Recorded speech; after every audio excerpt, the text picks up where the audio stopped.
Olá, amigos do Notícias Agrícolas, no ar mais um boletim de mercado analisando os acontecimentos lá em Chicago. Foi um dia positivo, a sexta-feira encerra com altas pequenas, dá para dizer isso, para os primeiros vencimentos. Março e maio, por exemplo, não passaram aí de altas de 3 pontos. Já no segundo semestre, pro segundo semestre, as altas já foram um pouquinho melhores, acima dos 9 pontos. A gente vai conversar agora com o Vlamir Brandalize para entender o comportamento dessa semana e o Vlamir tem aí uma expectativa bastante boa, promissora aí para a demanda, principalmente daqui para frente, e isso pode impactar na formação dos preços lá em Chicago. Seja bem-vindo, viu, Vlamir? Obrigado pela participação conosco aqui no Notícias Agrícolas. Qual a leitura que você está fazendo desse mercado e que perspectiva nova é essa aí para o consumo, Vlamir? Boa tarde, Alex. Boa tarde a todos. Olha, Alex, o mercado está fechando uma boa semana, né? Apesar dos números aí do forte crescimento aí da expectativa, né? Do Outlook mostrando um avanço grande no plantio de soja aí, a projeção de crescer bastante, né? Lá nos Estados Unidos. Mas o ambiente ficou bom, né? Nós estamos fechando uma semana com ganhos, uma semana boa.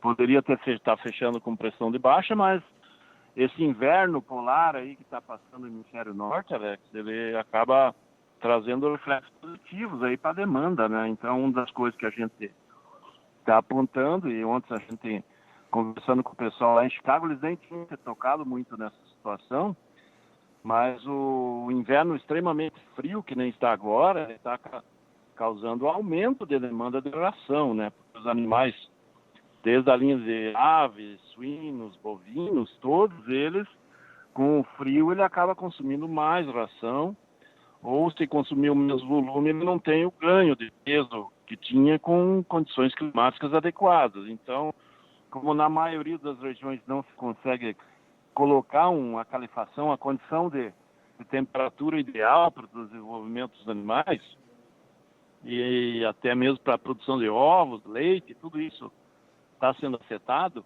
o que a gente vai sentir é uma demanda maior de ração, né? Isso, a nível global, a gente está fazendo os cálculos, a cada dia que passa, o consumo mundial é mais ou menos umas 4 milhões de toneladas dia de ração.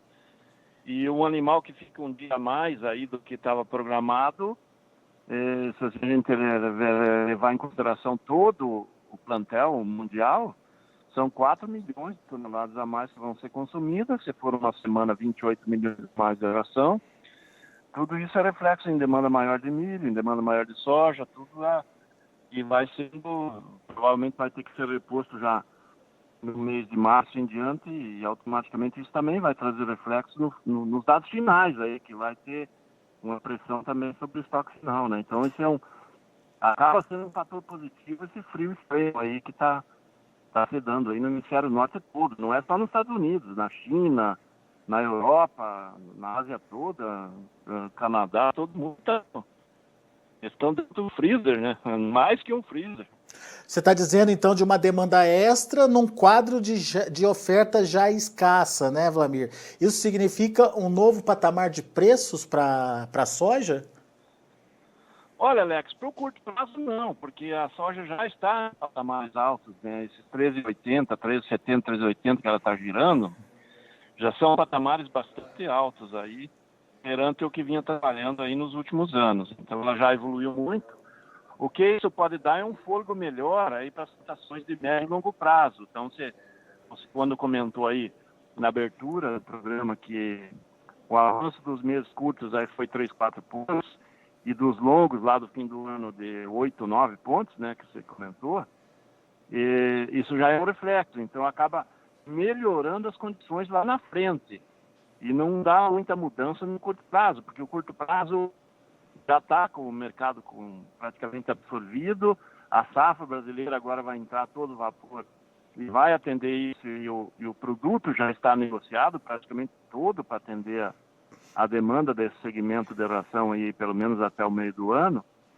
Então o impacto no curto prazo é pequeno, mas é um bom sinal porque no médio e longo prazo ele melhora os níveis, né? Porque a diferença entre o curto prazo e o médio e longo prazo estava bem grande, né? Então nós vimos aí a soja de novembro aí na faixa de $12 ou menos, enquanto a soja do momento está 13,80. Então a diferença bem grande aí supera os 10%, né? Então, essa demanda adicional que pode vir aí pode dar um ajuste aí e melhorar um pouquinho as cotações lá na frente e melhorar também as posições da safra 2021-22 lá, que é do ano que vem.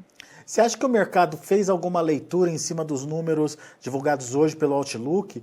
Produção estimada de soja de 123 milhões de toneladas, Vlamir. Esse é um número justo ainda para o tamanho de demanda que a gente tem? Eu torço que eles estejam certos, que o número esteja certo, porque como eles estão aumentando a safra de soja para muito mais de 36 milhões de hectares, eu vejo o potencial da soja americana em mais de 130 milhões de toneladas.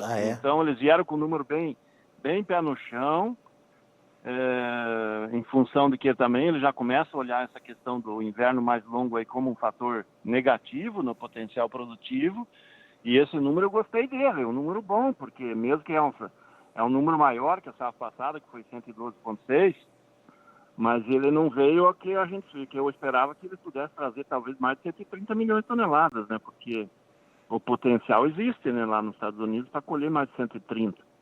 E se viesse, certamente já ia ser um fator de pressão de baixa no mercado de curto prazo.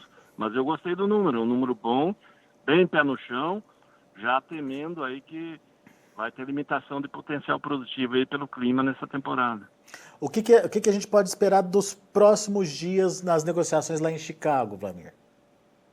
Olha, os próximos dias vão ter mais presença. Agora, voltando à China, na semana que vem, provavelmente eles comprando, eles devem atuar que eles precisam de milho, precisam de soja. Então, se eles entrar com fome nos negócios, certamente isso vai ser um fator aí que vai ajudar as cotações, pelo menos a não cair em pleno período de colheita que normalmente ocorre, né? Que a colheita agora vai ganhar ritmo aqui na América do Sul, para Brasil e Paraguai já estão entrando em ritmo de colheita forte.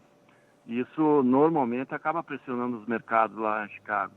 E agora, com a China voltando do feriadão, normalmente ajuda um pouco aí, e às vezes até dá uma alavancadinha por alguns dias para o lado de cima. Então a China acaba sendo um colchão aí para não deixar pressionar as cotações para baixo no período que tem aumento de oferta na América do Sul, né? Isso lá em Chicago, mas e aqui no Brasil, Vlamir? O que a gente pode esperar dos preços? Olha, aqui no Brasil a tendência, Alex, é que tem uma pressão de baixa, porque caminhamos aí talvez para uma acomodação no câmbio, né? O câmbio que andou para cima talvez comece a acomodar um pouquinho para baixo, porque na semana que vem nós devemos ver aí o pessoal do Congresso começando a trabalhar. Então, se eles fizerem alguma novidade lá, ou pelo menos trabalharem, né, isso vai dar uma tranquilidade para o mercado financeiro. Então, nós podemos ter uma pressão sobre o câmbio. E aí, as cotações nesse período de pico de safra, que vai se dar aí agora na virada do mês, em março, é provável que tenha uma pressão de baixa nas cotações aí do mercado interno em reais, né? Porque mesmo que o Porto consiga valores aí próximo à estabilidade em dólares, mas eu acredito que vai seguir uma linha normal dos anos anteriores de uma leve pressão de baixa agora nas próximas semanas. Isso significa que não é hora de vender o que ainda não foi vendido, Vlamir? Vamos entregar primeiro? Como está atrasado, exatamente, como está atrasado, Alex, a colheita, ainda tem tempo a vender antes de cair mais, né? Porque o mercado, a tendência é recuar aí no mês de março. Mas ainda tem muito interesse de compra, né? Muita gente precisando de soja para completar programação, vai ter interesse de compra. Então vai ter boas oportunidades. Então não é que você não venda nada agora, espere. Ainda vai ter muito boa oportunidade para o produtor fazer, porque eu também acredito que os produtores não vão vender muito. A gente tem que colocar, tem dois lados da mesa. O lado da mesa do comprador, ele já está com o espírito que o mercado vai recuar, porque tem aumento da oferta, muita gente com armazém limitado, vem uma grande safra, está coincidindo colheita de milho no sul com soja junto, ainda tem trigo nos armazéns no sul, muito armazém lotado, vai precisar desovar esses estoques aí, e a soja talvez tenha que circular mais rápido, e isso acaba pressionando a oferta, mais oferta, né? Então o comprador acredita que vai comprar com valores menores. Muito vendedor aí, o produtor, está esperando, não vou vender agora, vou deixar para vender lá na frente. Então tem esses 2 pontos, mas eu acredito que a tendência é uma cotação um pouco menor, caindo nas próximas semanas, e só não deve cair se o clima nos Estados Unidos e no hemisfério norte continuar com o inverno polar aí, que nem tá, né? Se ele entrar no mês de março com frio extremo, aí eu acredito que Chicago reverte e começa a puxar acima de 14, daí traz uma condição melhor aqui. Mas o clima é provável que ele comece a esquentar, né? Não vai, não vamos ter toda essa sorte aí que o inverno vai entrar no março e vai continuar, né? Seria uma sorte grande nossa. Pois é. Mas parece uma brincadeira, mas seria uma grande sorte nossa, que daí o mercado alongaria ainda mais entre safra americana, deixaria os americanos numa situação muito complicada e daria fôlego para as cotações de Chicago avançarem bem. Mas tudo caminha que o clima vai começar a esquentar lá dentro de uns 10, 15 dias, ele começa a melhorar.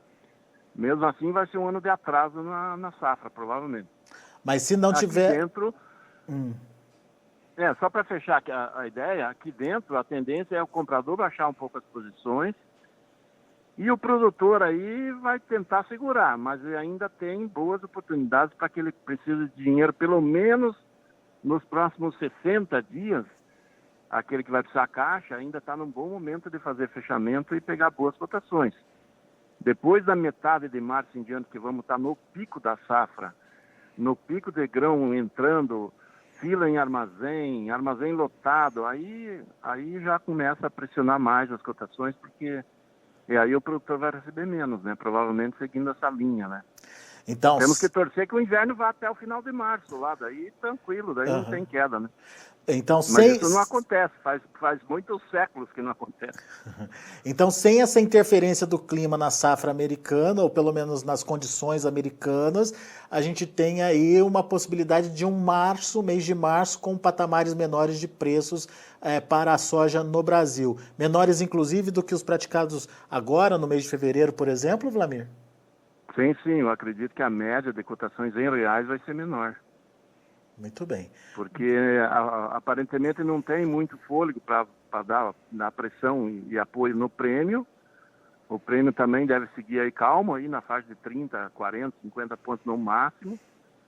E isso acaba limitando, né, o fôlego de curto prazo, porque tem muita oferta chegando, né, Alex? Então, e não tem como mudar. Essa oferta, ela está aí no campo, as lavouras estão ficando prontas, vai concentrar e nós vamos colher aí provavelmente em março uns 70, 80 milhões de toneladas. Nós temos hoje uma colheita aí já chegando a uns 30 milhões, talvez, nesse fim de semana, e até o final de março nós vamos ter aí umas 110 milhões de toneladas colhidas das 130 e poucas que vamos ter de total, né? Então, é muita oferta em poucas semanas, né? Muita chegada de soja, né? Isso o produtor tem que estar consciente que vai acontecer. Não tem como deixar a soja no campo, né? Ou ele vende agora, já nos próximos dias, se precisar de fazer dinheiro, ou deixa para vender só lá na frente, né, Vlamir? Ou depois deixar para lá para maio, quando é a época da safra americana, porque essa condição de clima que o inverno está muito longo ainda vai trazer muita notícia boa aí na hora do plantio deles, com possibilidade de inundações.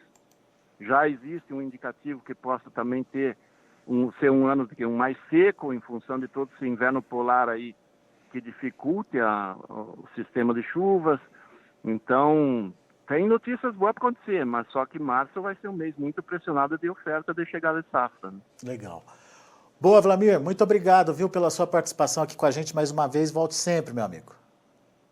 Beleza, Alex. Melhora o braço aí. Bom final de semana. Até a semana que vem. Valeu, obrigado, Vlamir. Abraço para você. Tá aí, Vlamir Brandalize, lá da Brandalize Consult, aqui com a gente no Notícias Agrícolas. Deixa eu passar rapidinho para vocês aí os preços lá na Bolsa de Chicago. Os preços hoje que estão encerrando aí da seguinte forma. Para março, 13 dólares e 78 centos por bushel, 3,25 de alta. Para maio, 13,81, 4,75 de alta. Para agosto, $13,28, alta de 6 pontos mais 75. E olha aí o setembro, que já é, então, portanto, aí essa expectativa de melhora de preços mais para frente. $12,42 por bushel, subindo 10 pontos. Um diferencial aí de 6, quase 7 pontos aí em relação ao preço atual. Esses são os números da soja. O milho encerrou no vermelho, março 5,43, 7,25 de queda, o maio 5,42, 7 de queda. O setembro, $4,82, queda de 1 ponto mais 25. E para finalizar, o trigo, que também encerrou do lado vermelho aí da tabela. Março, $6,53, 9,5 de baixa. Maio, $6,58, 7,25 de queda. E o julho, $6,45, queda de 4,5 pontos. Setembro, $6,43 por bushel, 4 pontos mais 25 de queda. São os números de hoje, esses números ainda sujeitos a alguma adequação, alguma regulação aí, mas, enfim, o rumo do mercado foi dado. A gente vai ficando por aqui, agradeço muito a sua atenção, a sua audiência. Na sequência, tem João Batista Olive. Continue com a gente.